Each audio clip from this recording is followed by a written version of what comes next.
I can't take this anymore. Please say something too. I had reached my limit and couldn't hold back my frustration any longer. What are you talking about all of a sudden? This isn't sudden. I've asked you about this so many times. You need to tell your brother to leave. I confronted my husband Daniel, telling him to ask his younger brother, Ryan, to move out of our house. You want me to kick my own brother out when he has nowhere else to go? How can you even say that? You're my wife, and he's your brother-in-law. Exactly, you're so heartless. It wasn't just Daniel. I was also being scolded by my mother-in-law, Margaret, as if I was the one doing something wrong. This is my story about dealing with an unbelievable family. My name is Sarah. I married my husband Daniel when I was 28 years old. We met through an arranged introduction. Back when I was a student, I was completely focused on playing tennis, a sport I had loved since childhood. Because of that, I never got involved in any romantic relationships. Between my tennis practices and my studies, I was always too busy to date. It's not like I never wanted to get married, but since I had no experience in relationships, I had no idea how to start one. Even after I began working, I still couldn't find a boyfriend. My boss noticed this and introduced me to Daniel, saying he was a good man. When I first met him, he seemed kind and soft-spoken. He worked for the government and had a calm and peaceful personality. Since he liked me and I had always wanted to get married before turning 30, I quickly agreed to start dating him. We got along well, and before long, we genuinely fell in love. I especially liked how sincere and kind he was, and I thought I could really marry this man. Eventually, he proposed, and without hesitation, I said yes. Everything went smoothly, and we got married. When we decided to get married, my parents, who were well off and owned several vacation homes, offered to give us one. They let me choose, so I picked a house that wasn't too big or too small, just right for starting a family. The house had extra space for a future child, a nice garden, and was in a great location near a bus stop and shops. Daniel, who rarely showed excitement, said with disbelief, "Wow, are you sure we can really have such a nice house?" At that moment, I truly believed we were about to start a happy life together. After our wedding, everything was going well. But just a few months later, Daniel's father, who had been sick for a long time, passed away. Daniel had a younger brother, Ryan, who worked in another state, so we didn't see him often. In fact, I had only met him twice, once at our wedding and again at the funeral. With his father gone, Daniel's mother, Margaret, was now living alone. Daniel started calling her more often, and soon she began visiting our house almost every day.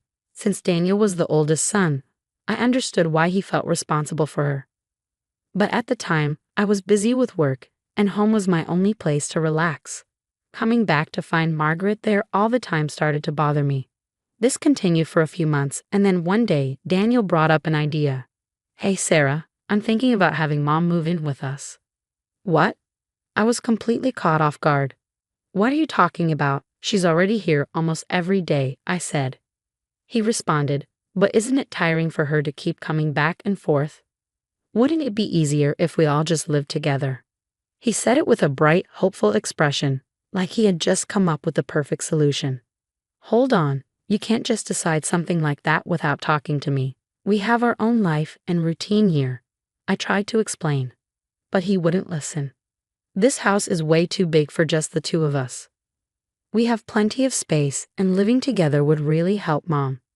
It was clear that, no matter what I said, he had already made up his mind. I never gave Daniel a clear answer, but he kept bringing it up. Anytime something happened, he would say, "I'm worried about leaving Mom alone." Honestly, I wasn't comfortable with the idea, partly because we had just started our married life. But every time Daniel said he was worried about Margaret, I didn't know how to argue against him. While I kept avoiding a definite answer, Margaret went ahead and sold her house.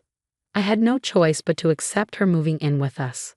At first, I was upset with Daniel for making decisions without my agreement, but when he said, "My parents' house is gone now, and Mom has nowhere else to go, so we have no choice," I lost the will to argue. After that, life became really difficult for me.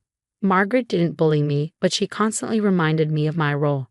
"You're his wife, right?" she would say over the smallest things. "You married my son, so you should serve your husband's family," she'd remind me. She had very old-fashioned views, and whenever I prioritized my work, she would say, "You're my daughter-in-law, so you need to act like one." Since Margaret moved in, I started staying at the office longer to avoid being at home. Life continued this way, me dodging Margaret's remarks, until something even worse happened. A while later, Daniel's younger brother, Ryan, who had been working in another state, suddenly announced he was quitting his job at the end of the year and coming back home. Daniel, Margaret, and I were all surprised by his sudden decision, but the biggest problem was, where would he live? Their family home had already been sold, so he had nowhere to return to. When Ryan arrived, he was furious that no one had told him about the house being sold. "Are you kidding me? No one told me about this. What the hell were you thinking?" he shouted. Ryan had a rough personality. He used to be involved with a bad crowd, and his flashy clothes and aggressive attitude always made me uneasy. "I'm sorry," Daniel said hesitantly, "but I was worried about Mom being alone. I thought you were going to stay at your job for a long time." Ryan scoffed.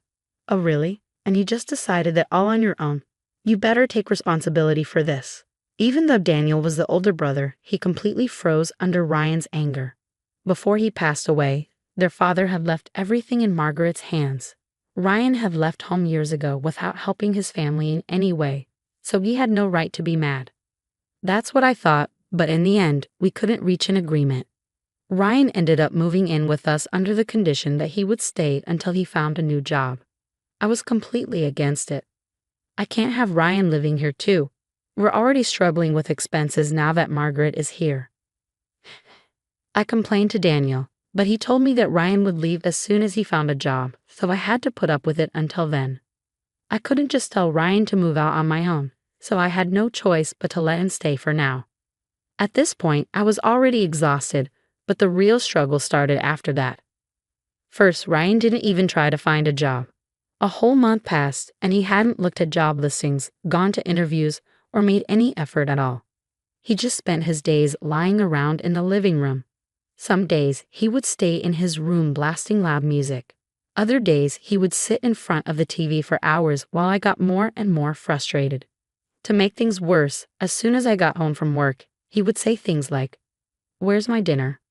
Or, "I'm taking a bath first, so get it ready." I couldn't take it anymore and complained to Daniel. "Hey, can you do something about Ryan's attitude? He treats me like a maid." Daniel just laughed and said, "What do you mean?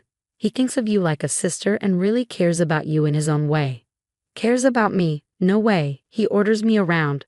This is exactly like being a maid. I'm not a servant in this house." Seeing how upset I was, Daniel just sighed. "Come on, Sarah. You're my wife after all. You'll be fine." That was the last straw for me. "Yeah, I'm your wife, not his," I yelled. "Don't make such a big deal out of this," Daniel said. "You're right. You're not his wife, but he is like your little brother. Just try to get along with him." I couldn't believe it. Daniel really thought that as long as I was the only one suffering, everything would be fine. At that moment, I realized there was no point in arguing with him anymore. I stopped complaining about Ryan and Margaret after that. Instead, I would call my parents sometimes and vent to them. My mom and dad told me I could always come home if things got too bad, and that gave me the strength to keep going. But then Ryan caused another disaster. One day, I came home from work and saw a fire truck parked in front of our house. My heart dropped.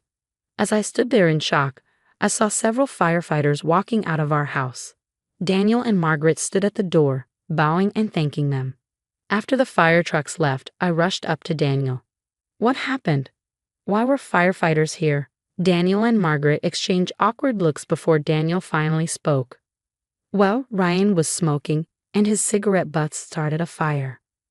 "What?" I shouted, furious. When I asked for more details, they told me that Ryan's cigarette had started a small fire. But Margaret quickly called Daniel and the fire department. I couldn't understand why they didn't contact me. It was a good thing I came home when I did, just as the firefighters were leaving. But if I hadn't come home, would they have kept it a secret? I asked them, but they stayed silent. I was so frustrated, I stormed into Ryan's room without knocking. "Hey, you should knock before coming in," Ryan yelled. I ignored him and looked around the room. I immediately saw the burn marks on the floor right next to his bed. The house had smelled like cigarettes ever since Ryan moved in, and it was stressing me out. Now there were burn marks in my beloved home. I was at my breaking point. I didn't care that Margaret and Ryan were there. I couldn't hold it in anymore. I've had enough of this. Please say something too. Daniel, confused, asked, "What do you mean all of a sudden?" "This isn't sudden. I've been telling you for a while now. You need to say something to your brother." I confronted Daniel, demanding that he ask Ryan to leave our house. Daniel sighed and said tiredly, "You want me to kick my brother out with nowhere to go? How can you say that when you're his sister-in-law?" "That's right. You're the worst," Margaret added. Not just Daniel, but even Margaret started blaming me. Why was I being blamed? This was my home. My father gave it to me. Margaret and Ryan had moved in without my permission, and now they were acting like I was the problem. I couldn't back down, so I told Ryan directly, "I want you to leave." "How could you? Are you seriously saying you want to kick your brother-in-law out?" Ryan shouted, then stormed out of the room. He had a smirk on his face as he left. I was so frustrated that I went to my room. The next day, when I got home from work, the key wouldn't fit into the door. I tried and tried, but it wouldn't work. When I rang the doorbell, no one answered. Then my phone buzzed with a message from Daniel. "I changed the locks. I'll let you back in after you cool down." Unbelievable. I thought, if they were going to treat me like this, I'd leave. I went straight to my parents' house and explained everything. My parents listened carefully, and my dad's face became serious. "Leave the rest to me," he said. He immediately hired a lawyer he knew. Things moved quickly after that. I sent Daniel a letter demanding alimony and divorce, as well as a certified letter telling them to leave the house. At first, Daniel refused the divorce. Divorce over something like this? It's ridiculous. But when I threatened to take him to court, he suddenly stopped arguing. When we discussed him moving out, he raised his voice again. "This house is mine too. As your husband, I have rights to it." The lawyer pulled out the registration papers. "You don't have any rights to this house." Daniel, Margaret, and Ryan went pale. They had never expected this. Daniel begged, "Please reconsider, Sarah." But I stood firm. "I won't change my mind. I'm getting a divorce." Eventually, Daniel, Margaret, and Ryan moved out. Daniel struggled to pay the alimony, and they ended up in a small, run-down apartment. Ryan got into trouble later on for attacking someone, but that wasn't my concern anymore.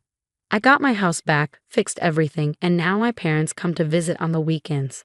I'm finally living happily.